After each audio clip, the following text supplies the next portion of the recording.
Hi. Oh no, you're not late at all. Please, come in. Say, don't I know you from somewhere? You're one of those pretty famous reporters, right? You seem really familiar. Can I get you some tea or coffee, or would you rather get on with the interview? Sorry. I don't know how this works. I've never been interviewed before. I pretty much shut myself off from the press after those kids went missing. I didn't need that kind of attention. I suppose I'll start my story by setting the scene. The village of Tir Gulwyn is pretty quiet nowadays. It wasn't always so. Back in the 90s, the mayor was given a government grant to build a new school which would cater for all the small towns and hamlets in the surrounding valleys. I was fresh out of university back then, just finished my training to become a teacher and eager to start my first professional job, so I was thrilled to be offered a place at the Tir Gulwyn Infant School. I could finally prove myself by doing something I loved.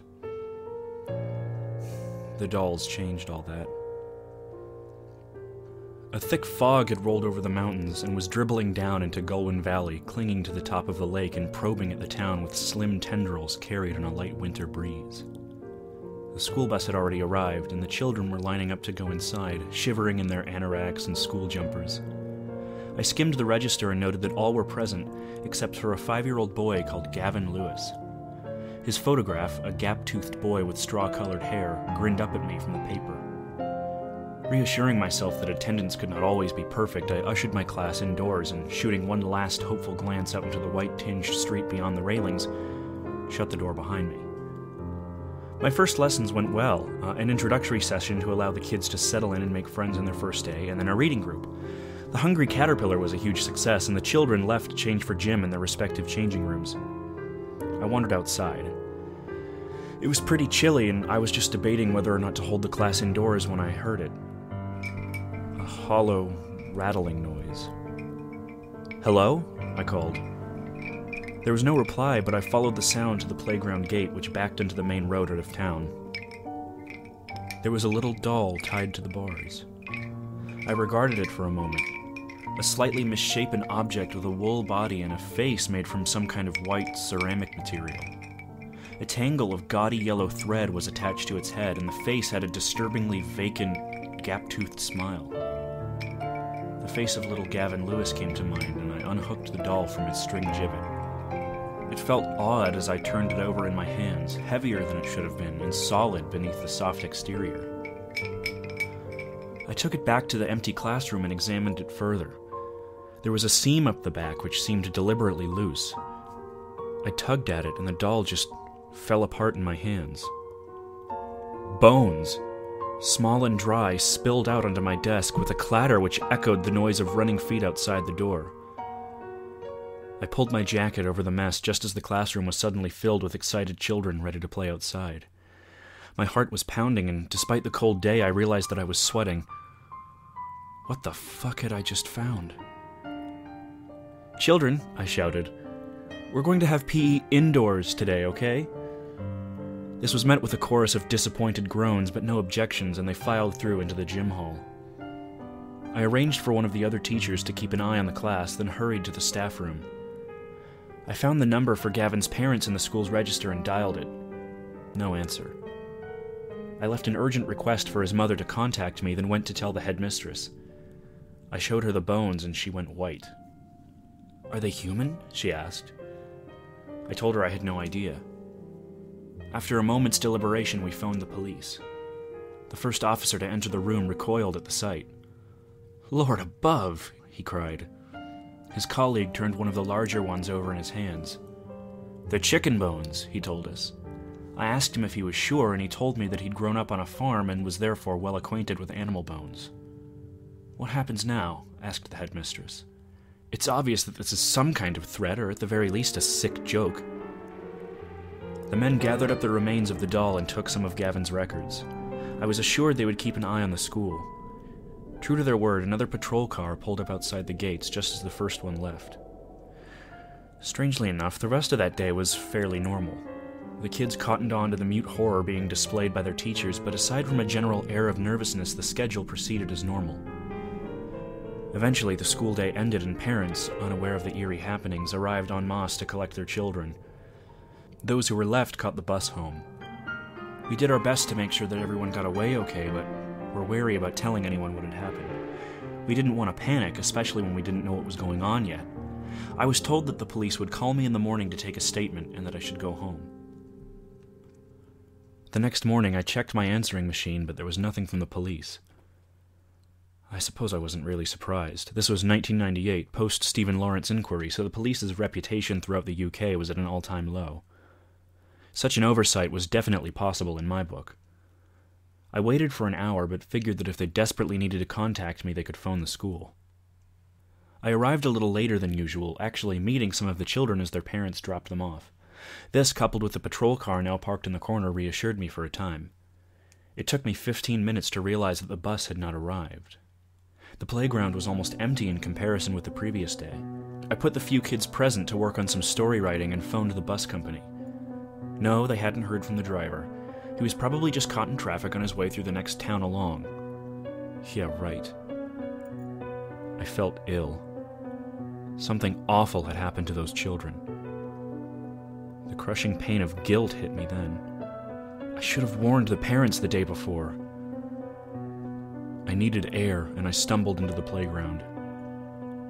I heard it then, the faint rattling sound.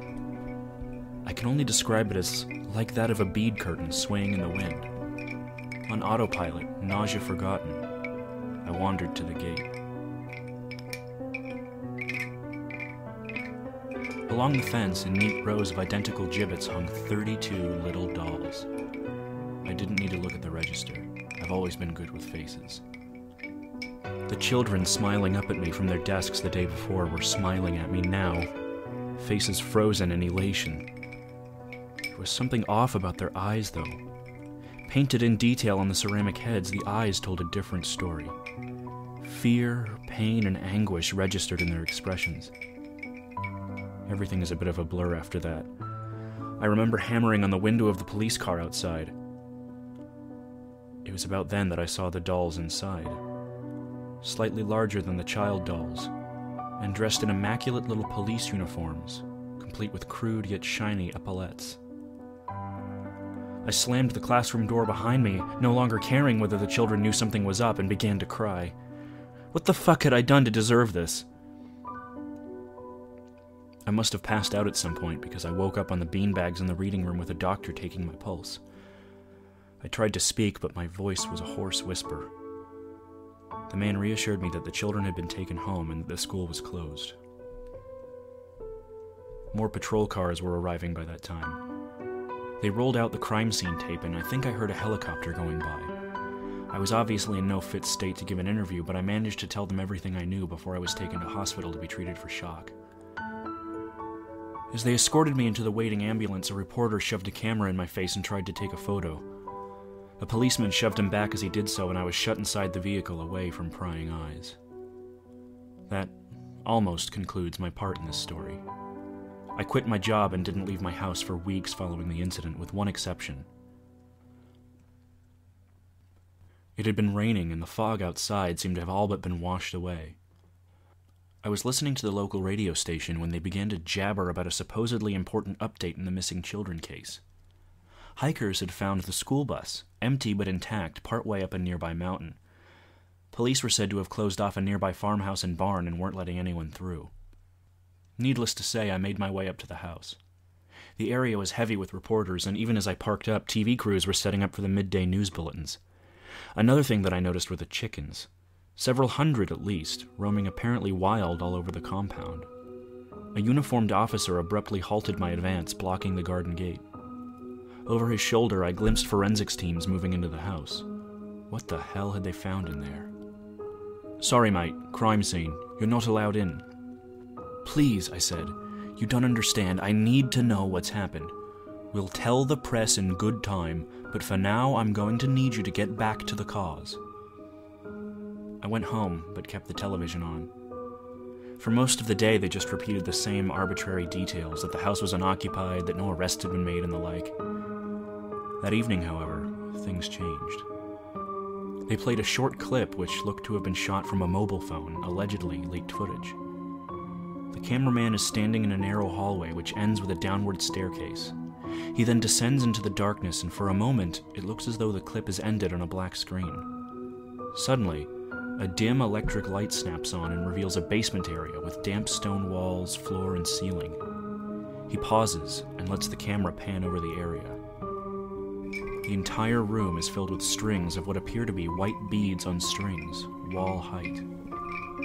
The camera zooms in, and the beads become bones. But these aren't just chicken bones. They're not broken up into fragments like the bones in the dolls. It's clear what they are, and I suppress the urge to vomit. Finger bones. Dozens, perhaps hundreds of tiny finger bones dangling from strings like a macabre curtain. The cameraman mumbles some horrified curse and the video ends abruptly. I went up there the other week. I just got your email asking to do the interview, and it got me thinking. It's been so many years, and I wanted to see for myself. I know it's breaking and entering, but come on, I had to know what it was like. Maybe the police missed something. They never caught anyone, and nobody ever found the rest of the remains, so in a way I was helping the investigation. It's not like anyone goes up there anymore. The boards across the doorframe were rotten through, and it was fairly easy to crowbar my way inside. They cut the power a few months after it happened, so I had to rely on my torch, which narrowed my search considerably. I did find something, though. I'm guessing that they never searched that coal shed behind the house. It was another cellar area, cramped and containing just a workbench and a few barrels of chicken feed. I pried one of them open and poked at the stuff inside with my crowbar. Ordinary feed mixed with a powdery white substance. I glanced over at the desk, at which sat a mortar and pestle. Inside was what appeared to be a half-ground bone, though human or chicken, I couldn't say. I was about to leave and run to the authorities when I saw the files under the workbench. Generic plastic sleeves for keeping documents safe from the elements. They were dated, one every 5 years, with the earliest being in the mid-1970s and the latest being dated in the 1990s. I flipped the latter open and tipped its contents under the tabletop. Photographs. Photographs of children in a playground, apparently taken from inside a car.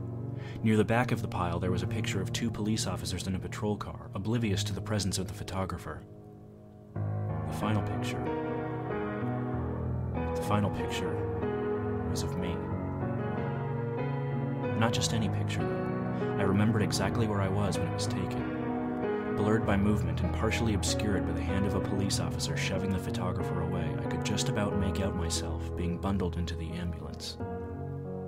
There was one other object in the folder. A doll.